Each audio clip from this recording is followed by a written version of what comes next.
అందరికీ నా హృదయపూర్వక నమస్కారం. పొద్దున గత కొన్ని గంటలుగా మేము విజయవాడలో ఆవిర్భావ సభ దినోత్సవం సందర్భంగా మాట్లాడిన తర్వాత స్పెషల్ కేటగిరీ స్టేటస్ మీద అటు భారతీయ జనతా పార్టీ ప్రభుత్వం వెనక్కి వెళ్ళిపోవడం, అలాగే తెలుగుదేశం పార్టీ రకరకాల మార్చుకుంటూ ఆలోచన విధానాలు మార్చుకుంటూ ప్రజలు ఈ రోజున ఆలోచన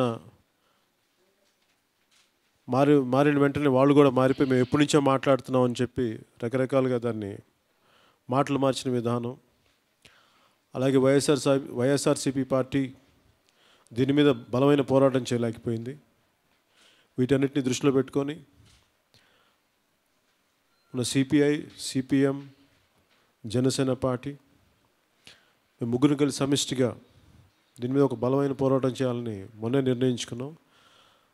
దాని మీద ఎలా వెళ్ళాలి, ఏం చేయాలనేది ముందుగా మధు గారు మాట్లాడతారు. మన రాష్ట్రంలో మనకు రాజధాని లేదు. పరిశ్రమలన్నీ హైదరాబాదులో ఉండిపోయినాయి. ఉపాధి అవకాశాలు లేవు. విద్యా సంస్థలు లేవు. 11 జాతీయ విద్యా సంస్థలు ప్రారంభించాలని చెప్పి అనుకున్నా అరాకొర పనులతో నత్తనడకన నడుస్తున్నాయి. రైల్వే జోన్ లేదు. రాయలసీమకి, ఉత్తరాంధ్రకి ప్రత్యేక ప్యాకేజీ ఇస్తామని చట్టంలో పేర్కొన్న ఏ ఒక్కటి అమలు జరగట్లేదు. ఈ నేపథ్యంలో రాష్ట్రంలో ప్రజా సమస్యల మీద ప్రత్యేక హోదా, విభజన హామీలు, ఈ సమస్యలన్నిటి మీద పెద్ద ఎత్తున ఉద్యమాన్ని నిర్మించాలని చెప్పి ఈరోజు జనసేన పార్టీ,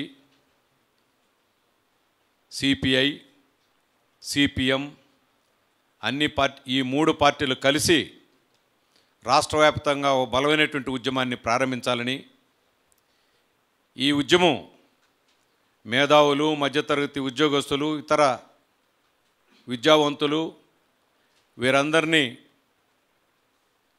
భాగస్వాములు చేసేదానికి వీలుగా ఉత్తరాంధ్రలోనూ, రాయలసీమలోనూ, వెనకబడ్డ ప్రకాశం జిల్లాలోనూ ఈ ఉద్యమం ముందు ప్రారంభించబడాలని, ఒక ఉమ్మడి రాష్ట్రంలో ఈరోజు తల్లి తండ్రి లేని పరిస్థితి, తల్లి తండ్రి లేని బిడ్డలు ఏ రకంగా అయితే ఇబ్బందులకి కష్టాలకి గురవుతారో ఆ రకంగా విస్తారమైనటువంటి రైతాంగం, యువకులు విభజన అనంతరం మన రాష్ట్రానికి తీవ్రమైనటువంటి నష్టం జరిగిందనేటువంటి తీవ్రమైన ఆందోళనలో ఉన్నారు. వాళ్ళందరినీ సమీకరించే ఓ బలమైనటువంటి పోరాటం మోసం చేసినటువంటి బీజేపీ మీద, దానికి వంతబాడి మభ్యపెట్టినటువంటి తెలుగుదేశం, ఈ సమస్యల మీద ఓ బలమైనటువంటి ఉద్యమాన్ని నిర్మించడంలో వైఫల్యం చెందినటువంటి వైఎస్ఆర్సీపీ, కాంగ్రెసు, వీళ్ళకి ఈ నేపథ్యంలో ప్రజల్ని పెద్ద ఎత్తున సమీకరించాలని, పెద్ద ఉద్యమానికి పూనుకోవాలని చెప్పేసి ఈరోజు అనుకోవడం జరిగింది.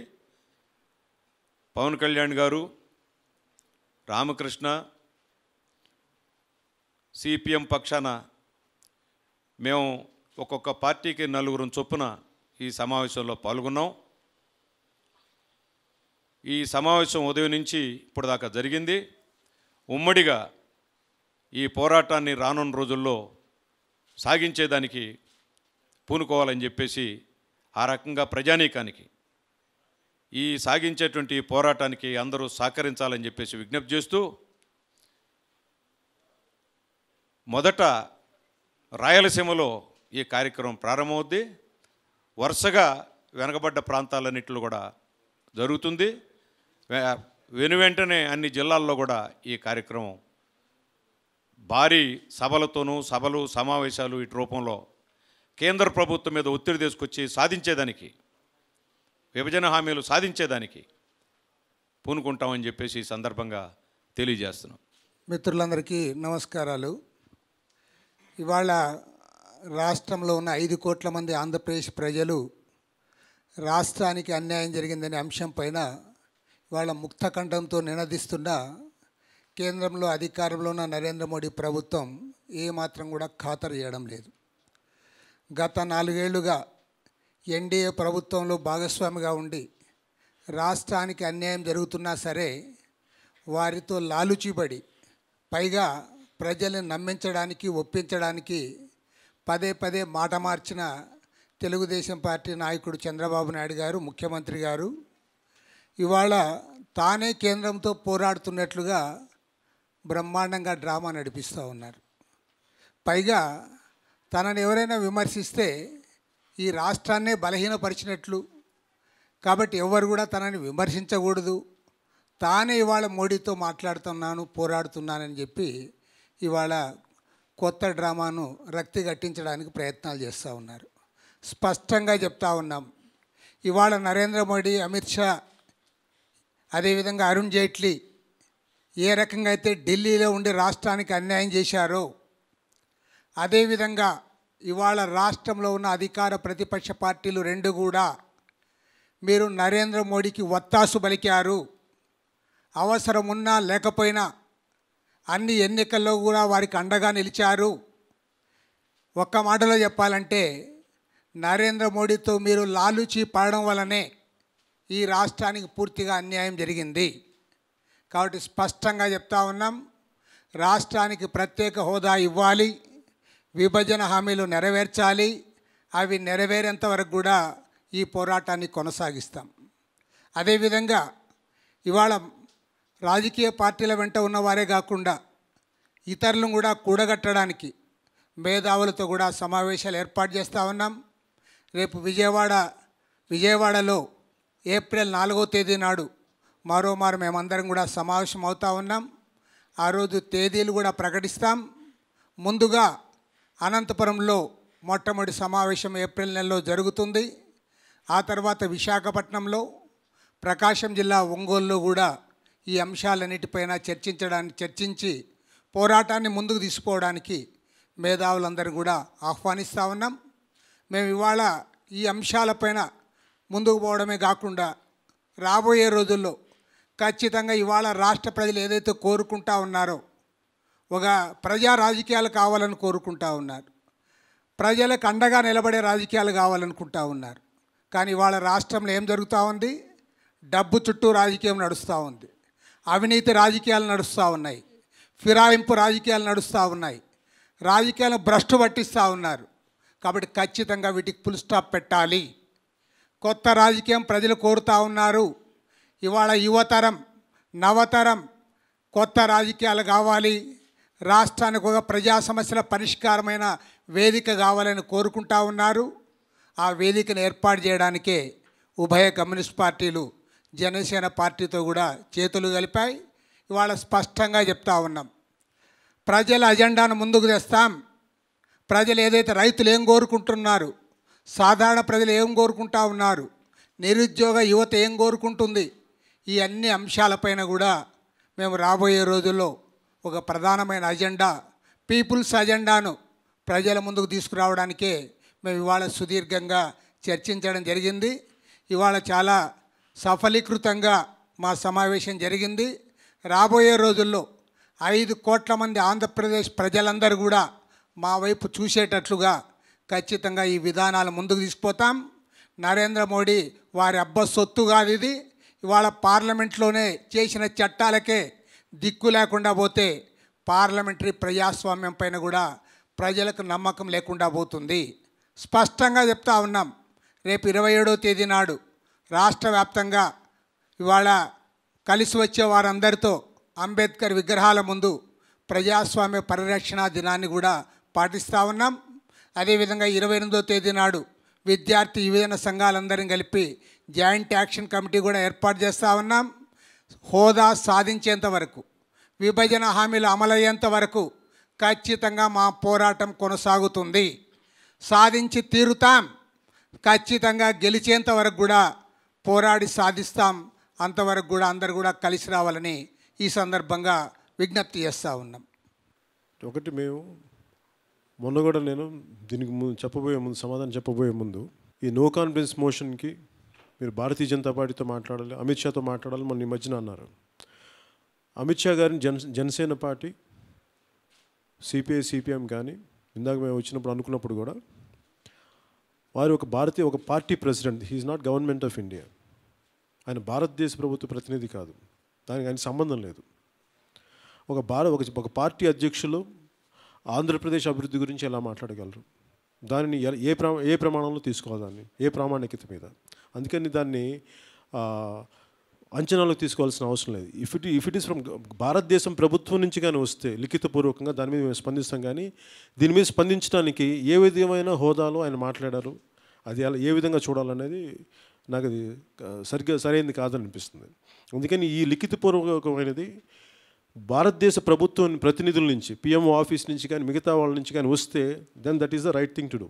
దాని మీద రెస్పాండ్ అవుతాం. కానీ ఇది ఒక భారతీయ జనతా పార్టీ అధ్యక్షులు లెటర్ రాసిన దానికి నేను మేము ఎలా రెస్పాండ్ అవ్వాలి, నాకు ఇది సరైనది కాదని నాకు అనిపిస్తుంది.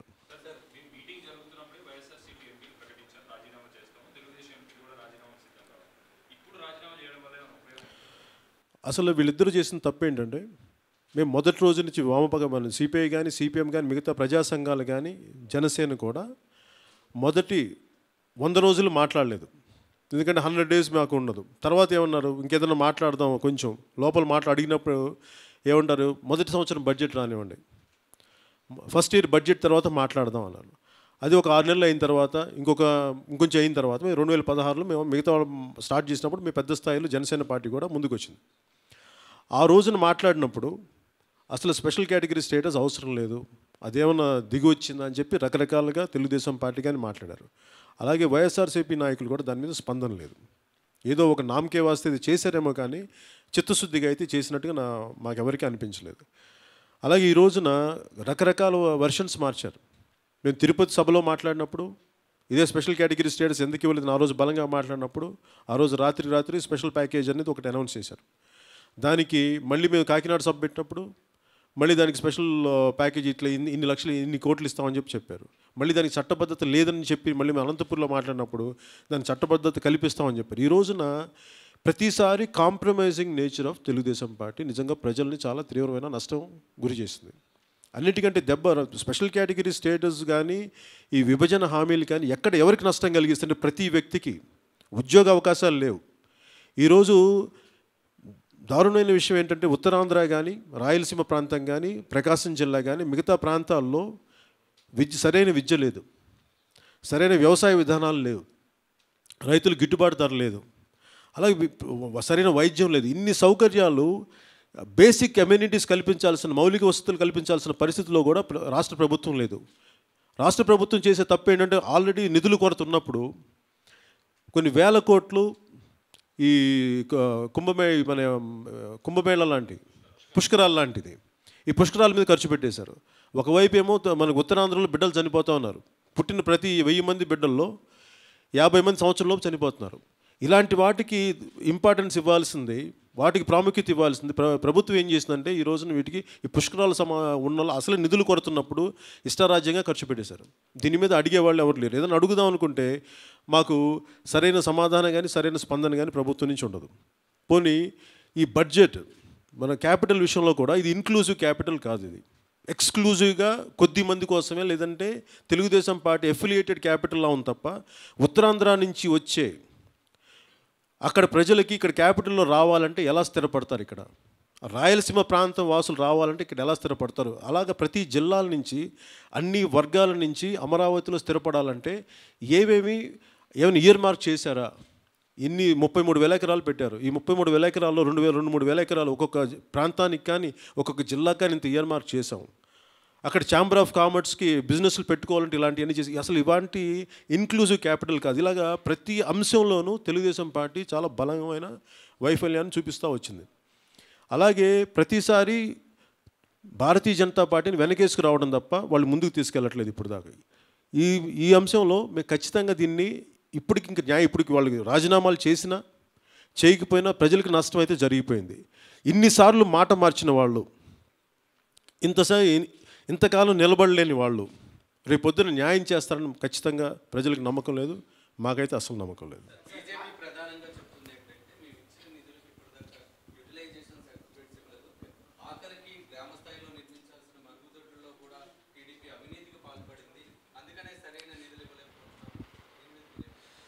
అసలు యూటిలైజేషన్ సర్టిఫికేట్స్కి ప్రత్యేక హోదాకి సంబంధం లేదు. వారు ప్రత్యేక హోదా ఇస్తాం 10 ఏళ్ల పాటున ఏపీ బీజేపీ ఎన్నికల మేనిఫెస్టోలో స్పష్టంగా ప్రకటించారు. ప్రకటించిన వారు ఎందుకు ఇవ్వలేదు?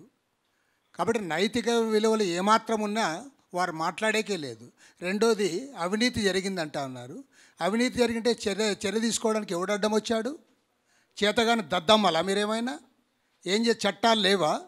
అది ముఖ్యమంత్రి, మంత్రి, అధికారులు ఎవరైనా సరే చర్య తీసుకోండి అంటే మీరిద్దరూ కలిసి ఉంటే లాలుచి పడతారా? మీరు విడిపోయారు కాబట్టి అవినీతి జరిగిందని చెప్తారా? కాబట్టి డ్రామాలు కట్టి పెట్టండి. అవినీతి ఎక్కడ జరిగినా, ఏ స్థాయిలో జరిగినా ఖచ్చితంగా చర్యలు చేపట్టాలి. వారెంతటి వారైనా సరే పరీక్ష చేయాలి. స్పష్టంగా చెప్తా ఉన్నాం. ఇది మిత్రపక్షమా శత్రుపక్షమా అన్నదంతో తేడా లేకుండా ఖచ్చితంగా ఎక్కడ అవినీతి జరిగినా చర్యలు చేపట్టాలని డిమాండ్ చేస్తూ ఉన్నాం. ప్రత్యేక హోదా ఇచ్చిన తర్వాత మాట్లాడండి.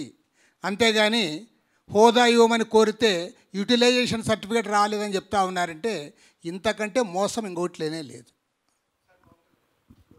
ఇప్పుడు ఒక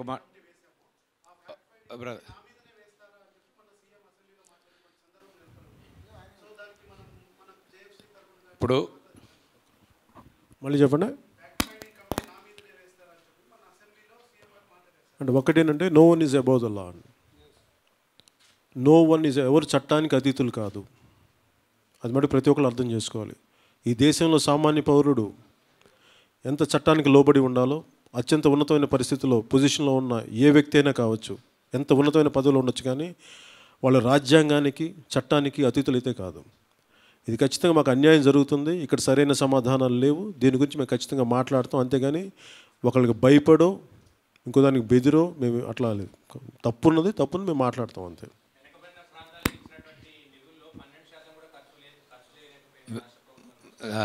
మిత్రులారా, చాలా సమస్యలు ఈ పీరియడ్లో లేవనెత్తున్నారు బీజేపీ వాళ్ళు, తెలుగుదేశం రకరకాలైనటువంటి సమస్యలు లేవనెత్తున్నారు.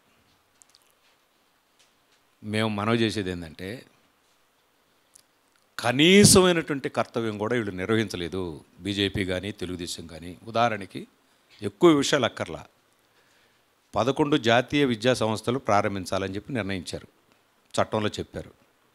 దాంట్లో 2, ఒకటి గిరిజన యూనివర్సిటీ, అనంతపురంలో సెంట్రల్ యూనివర్సిటీ, 2 నిర్ణయం. డబ్బుకి లెక్కకి చెప్పట్లేదనేది కదా మీరు వాళ్ళు లేవనెత్తుతున్నది. ఈ 2 విద్యా సంస్థలకి పార్లమెంట్లో చట్ట సవరణ జరగాల. అది జరగకుండా పెట్టడం సాధ్యం కాదు. 4 సంవత్సరాలు అయిపోయింది, కనీసం చట్ట సవరణ చేయలేదు. వాటికి లెక్క చెప్పలేదని చెప్పి మీరు అడుగుతున్నారు. ఈ రెండింటిని ప్రారంభించేదానికి కనీసమైనటువంటి చట్ట సవరణ చేయకుండా 4 సంవత్సరాలు కాలయాపన చేశారు. మీరు విభజన చట్టంలో పేర్కొన్నటువంటి టోటల్ని 30 ఏళ్లలోనా 40 ఏళ్లలోనా అమలు జరిపేది. ఇప్పుడు చేస్తున్నటువంటి లెక్క ప్రకారం 11 జాతీయ విద్యా సంస్థలకి 12,000 కోట్ల రూపాయలు ఖర్చు అవుద్దని అంచనా వేస్తే 421 కోట్ల రూపాయలు ఇచ్చారు. ఇప్పటికి లెక్క చెప్పలేదు అంటున్నారు కదా. 421 కోట్ల రూపాయలకి లెక్కలు పంపించారు. కాంపౌండ్ వాళ్ళు కొన్నిటికి కట్టారు, కొన్నిటికి సైట్ చూపించారు, శంకుస్థాపనలు చేశారు. ఏది అన్నీ అద్దె బిల్డింగ్లో నడుస్తున్నాయి. అందుకని అమిత్ షా ఉత్తరం అంతా బుకాయింపులతో కూడుకుంది. అమిత్ షాకి ఏం సంబంధం లేదు, అయినా 6 పేజీల ఉత్తరం రాశాడు. అంతా బుకాయించడమే, మేము అంత ఇచ్చాం ఇంత ఇచ్చామని. అందుకని తెలుగుదేశం ప్రభుత్వం 4 సంవత్సరాలు అసలు వాస్తవాలు ఏమిటో ప్రజలకు చెప్పలా. మాకు ఇది ఇచ్చింది, ఇది ఇచ్చారు, ఇది ఇవ్వలేదు, ఇది అన్యాయం అని చెప్పేసి అన్ని రాజకీయ పార్టీలు అఖిలపక్ష సమావేశం ఏమని చెప్పి కోరుతుంటే, కనీసం అఖిలపక్ష సమావేశాలు ఇప్పుడు అసెంబ్లీలో చాలా మాట్లాడుతున్నారు. అందుకని తెలుగుదేశం బీజేపీ ఇద్దరు మన రాష్ట్రం యొక్క ప్రయోజనాల్ని పూర్తిగా విస్మరించారు, బాధ్యతారహితంగా వ్యవహరించారు. ఎక్కువ వివరాలు అక్కర్లా. అందుకని అక్కడో ఎక్కడో కొన్ని సమస్యలు ఏమైనా ఉంటే ఉండొచ్చు. అందుకని వీళ్ళిద్దరూ ఈ రకంగా వ్యవహరించారు. ప్రతిపక్షంలో ఉన్నటువంటి పార్టీ గట్టిగా నిలేసి ఇంకా గట్టిగా పోరాడాలా. ఎంతసేపు బీజేపీ, కేంద్రంలో బీజేపీ పూర్తిగా దీనికి బాధ్యత వహించాలా, దాని మీద చేయాల్సినంత విమర్శ, అటాకు అనేది రాష్ట్రంలో ప్రజలందరూ ఈరోజు ఆందోళనలు వ్యక్తం చేస్తున్నారు. అందుకని రాష్ట్రంలో ఈరోజు ఒక పెద్ద వ్యాక్యూమ్ ఏర్పడ్డది. ఈ పరిస్థితుల్లో పవన్ కళ్యాణ్ గారు జనసేన పార్టీ వచ్చింది. ఈ ప్రజల్లో ఉన్నటువంటి రైతాంగం రోజుకి గంటకు 2 చచ్చిపోతున్నారు ఆత్మహత్యలతో. రైతాంగంకి ధరలు లేవు, బలవంతంగా భూములు గుంజుకుంటున్నారు. రైతాంగానికి రుణభారం విపరీతం అయిపోయింది. ఈ పరిస్థితుల్లో దేశవ్యాప్తంగా రైతాంగంలో తీవ్రమైనటువంటి తిరుగుబాట్లు జరుగుతూ ఉన్నాయి. మన రాష్ట్రంలో కూడా ఆ పరిస్థితులు దగ్గరకు ఉన్నాయి ఇప్పుడు పరిస్థితి. అందువల్ల రాష్ట్ర రాజకీయాల్లో ఈ రోజున్న పరిస్థితుల్లో ఈ ప్రత్యామ్నాయమైనటువంటి ఈ కొత్త రాజకీయాలు ప్రజలు యువత యువకులు కోరుకుంటున్నారు. ఇవాళ చాలా పెద్ద ఎత్తున కోరుకుంటున్నారు యువత యువకులు, గిరిజనులు కోరుకుంటున్నారు. దళితుల మీద తీవ్రమైనటువంటి అటాక్ జరుగుతుంది. SC/ST అట్రాసిటీ చట్టం నిరుపయోగం చేస్తూ సుప్రీంకోర్టు జడ్జిమెంట్ ఇచ్చింది మొన్న. స్పందన లేదు ప్రభుత్వం, రాష్ట్ర ప్రభుత్వం. అందుకని దళితులు, బలహీన వర్గాలు, గిరిజనులు, రైతాంగం, అసంఘటిత రంగ కార్మికులు 12 సంవత్సరాలైంది అసంఘటిత రంగ కార్మికుల యొక్క సమస్యల మీద అడ్వైజరీ బోర్డుని నియమించాలా రాష్ట్ర ప్రభుత్వం. 12 సంవత్సరాలైంది. ఇప్పటికి ప్రతి 5 సంవత్సరాలకు ఒకసారి నియమించాలా. 5,000 రూపాయలకి ఈరోజు మున్సిపాలిటీలోను విద్యుత్ రంగంలోనూ 7,000 రూపాయలకు 5,000 రూపాయలకి ఉద్యోగాలు చేస్తున్నాం. పక్కన ఉన్నటువంటి తెలంగాణలో అంగన్వాడికి 10,000 రూపాయలు ఇస్తుంటే ఆంధ్రాలో 6,000, 5,000 రూపాయలు ఇస్తున్నారు. అందుకని రాష్ట్రంలో కార్మికుల సమస్యలు, రైతాంగం సమస్యలు, యువత యువకుల సమస్యలు, దళితుల సమస్యలు, గిరిజనుల సమస్యలు పూర్తిగా విస్మరించబడ్డాయి. ఈ పరిస్థితుల్లో ప్రత్యేక హోదా, విభజన హామీల కోసం జరిగేటువంటి పోరాటాన్ని ఉధృతం చేయాలి. దీనికి నేరస్తులు ఈరోజు బీజేపీ, దీనికి నేరస్తులు తెలుగుదేశం. దీనికి వ్యతిరేకంగా పెద్ద ఎత్తున ప్రజల్ని సమీకరించేటువంటి బృహత్తర కర్తవ్యానికి ఈరోజు ఈ సమావేశంలో నిర్ణయించడం అనేటువంటి జరిగింది. తదుపరి కార్యక్రమాన్ని నిర్ణయించడం కోసం 4వ తారీఖున విజయవాడలో సమావేశం జరుగుతుంది. దాంట్లో తారీఖులు, ఎక్కడెక్కడ ఏ కార్యక్రమాలు జరుగుతాయి అనేటువంటిది మొత్తం డీటెయిల్స్ అన్నీ కూడా విధానపరంగా మా విధానాలు ఏమిటి అనేటువంటిది ఈరోజు స్పష్టంగా ఈ మీటింగ్లో మీకు మీ దృష్టికి తీసుకురావడం అనేటువంటిది పర్పస్.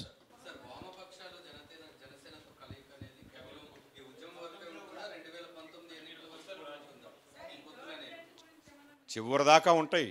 ఈ బీజేపీ, తెలుగుదేశం, ఈ ప్రభుత్వాలకు వ్యతిరేకంగా జరిగేటువంటి పోరాటంలో నడుస్తాం ముందుకి.